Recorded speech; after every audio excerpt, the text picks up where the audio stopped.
Hello, welcome to my channel. I'm All Things Wrestling, and today I'm going to be giving my thoughts on WWE Raw, 6th of November 2017. We kick off the show with a scrolling message of the WWE sending out the condolences of the people killed over the weekend in Texas. Absolutely horrific event. My thoughts and prayers go out to the families of the victims and anyone else injured in the attack. It's absolutely awful. Prayers and thoughts. And then we go to a recap of last week where Braun Strowman came out of garbage like a modern day Terminator. Absolutely amazing moment. I'm glad they recapped that. Then we go to Miz in the ring with Curtis Axel and Bo Dallas from Miz TV. He talks about what Corbin said on social media and says that he may be the bathroom break of SmackDown, but he's the entire show of Raw. He'll beat Baron so badly that Baron and his title will become relevant. I like that a little bit. And then he brings out Kurt Angle and then belittles him over the last few choices he made. He showed about Stephanie having to go home last week, and then he showed the invasion 2 weeks ago, and then the Daniel Bryan getting chokeslammed last week. He said Daniel may not deserve an apology, but Curtis does after what you did with Braun Strowman. He's like, yeah, and Miz is like, why did you put Braun on the team? And he's like, because Braun is a tough negotiator and he asked for a match. Tonight's match is against you.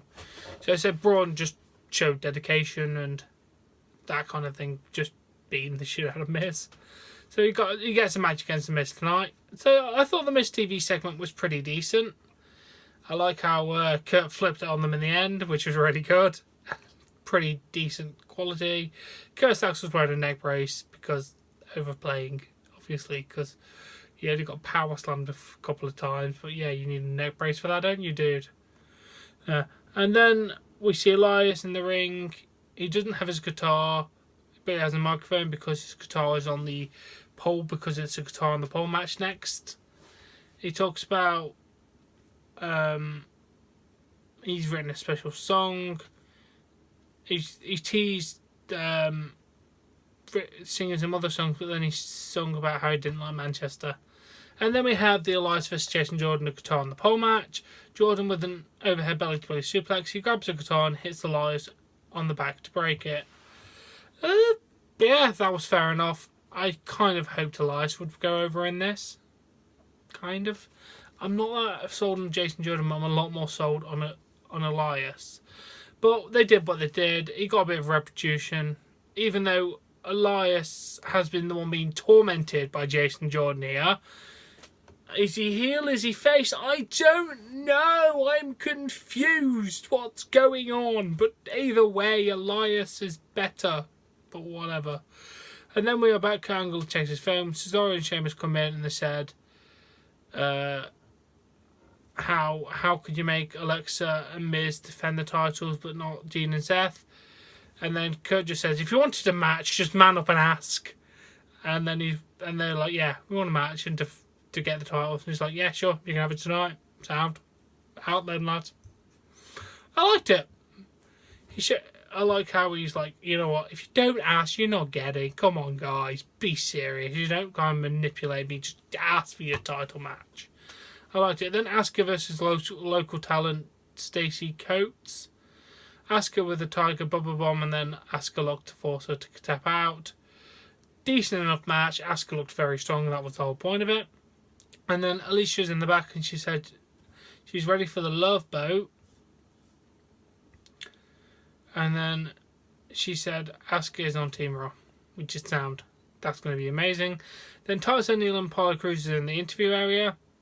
We see what happened last week.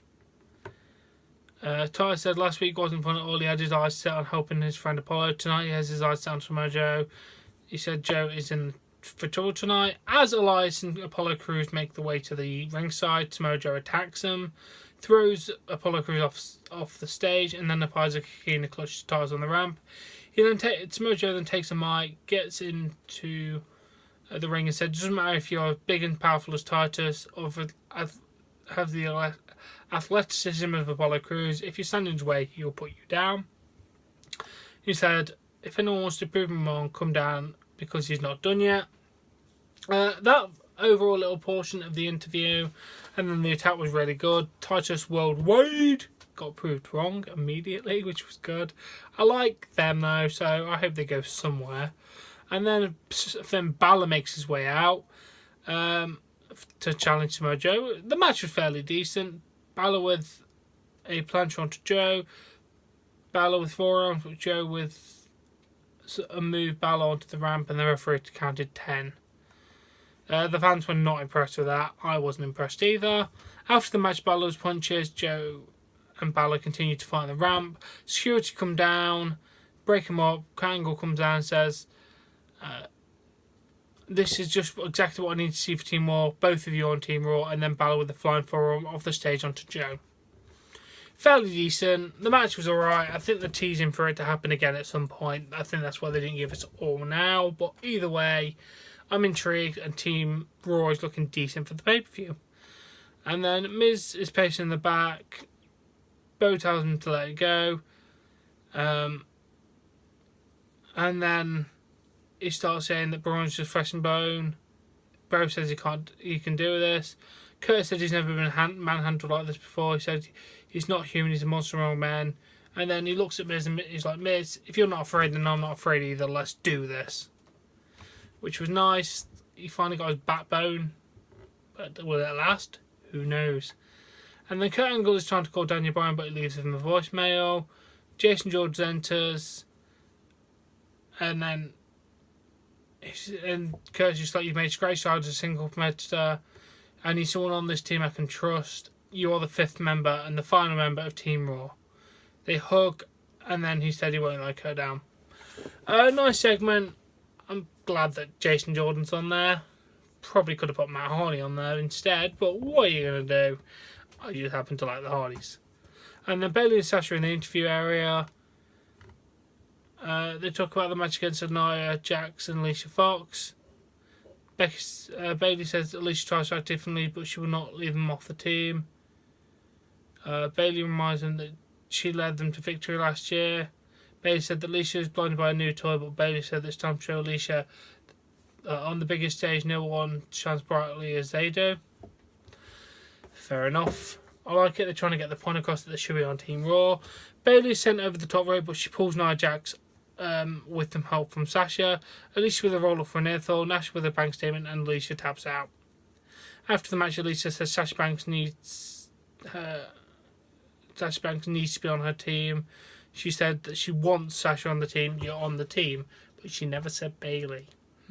Interesting. Where are we going to go with this? I don't know, but either way, I'm intrigued. And then we go to Miz with Bo Dallas and goes Axel vs. Braun Strowman. Strowman punched Bo. Bo goes down like a sack of potatoes. Curtis begs for mercy because of his neck brace. Strowman throws him straight to the ringside barrier. Strowman tells Miz he cannot run. Strowman throws Miz over the top rope onto Axel and Dallas. Kane's music sounds. He makes his way to the ring. A couple of punches. The referee calls for the bow. Kane tries to get a choke slam, but Strowman piles out of it. Hits a running power slam. Kane sits up. Strowman clotheslines Kane over the top rope. Kane lands on his feet. Bo Dallas and Miz attack from behind, but Strowman pushes them off. Clothesline in the corner to Dallas and Miz, and then Strowman with a running power slam to the Miz.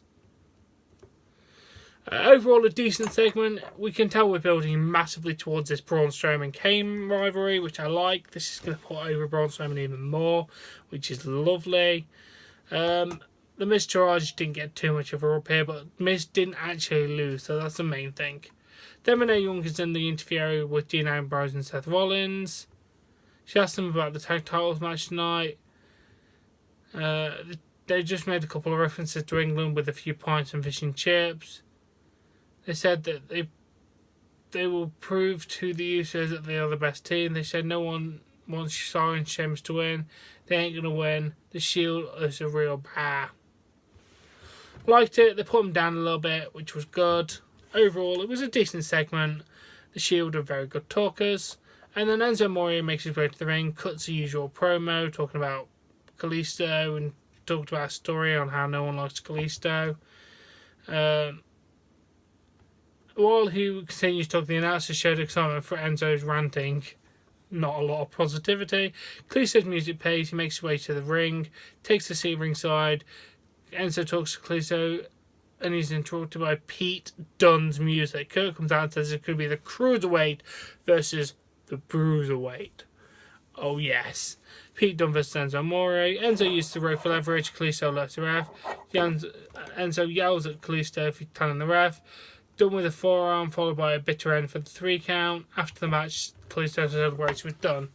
Absolutely decent match.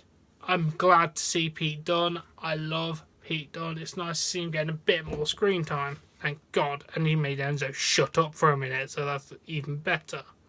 Even though I like Enzo. And then Alexa Bliss in the interview area, she calls Natty an eccentric cat lady. She said she never runs for anything she doesn't want to. She asked what does 2 and 2 make. It says it's only 1, and the only one is the goddess of WWE. Overall decent. I love how she ran down Natalya a little bit. And then brought up SmackDown and how she's a cat lady, which has not been referenced for a while. So I like that. They're remembering some stuff. So yeah, I'm intrigued to see Survivor Series. And then we're told that before the main event that Roman Reigns will be on next week's Raw. Then why did they put Jason Jordan into the Survivor Series pay-per-view? Who knows? Intriguing. And then we have the tag team title match. Big E gets on the mic, does the introduction for the New Day. The New Day makes their way through the crowd like the Shield. Oh, before I forget, the Cesaro and Sheamus wore Liverpool kits in Manchester. People were not happy. New Day make their way through the crowd. Rollins, Ambrose, Sheamus and Cesaro look for the New Day. Xavier said they wanted to applaud everyone for staying through the 3-hour B show. New Day spices things up.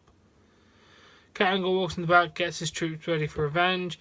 New Day talk about how the Raw roster had done nothing after the attack. Kofi announced that they were under siege part 2. What are they going to do? Nothing. The Raw roster come to the ring. Kurt tells them to go in the crowd after the New Day. Sheamus hits Rollins with the bro kick for the 3 count, and the Bar win the tag team titles. Absolutely mental. It seriously was. Overall, the match was decent, actually. Really decent, to be honest. I enjoyed this match. The New Day stuff was pretty decent. I can kind of understand why it happened, because they're trying to antagonise now, which is really good. And that was Monday Night Raw. Overall, for a UK show, which normally they don't pull out the bar as much, it was really decent. I enjoyed it. Definitely a decent episode of Raw and on the bills for Survivor Series, which is what I can't wait to see. Now, this has been my thoughts on WWE Raw. If you have enjoyed, please give this video a like. Please support me on Patreon. Link in the description below. Subscribe to see more content, and I'll catch you later.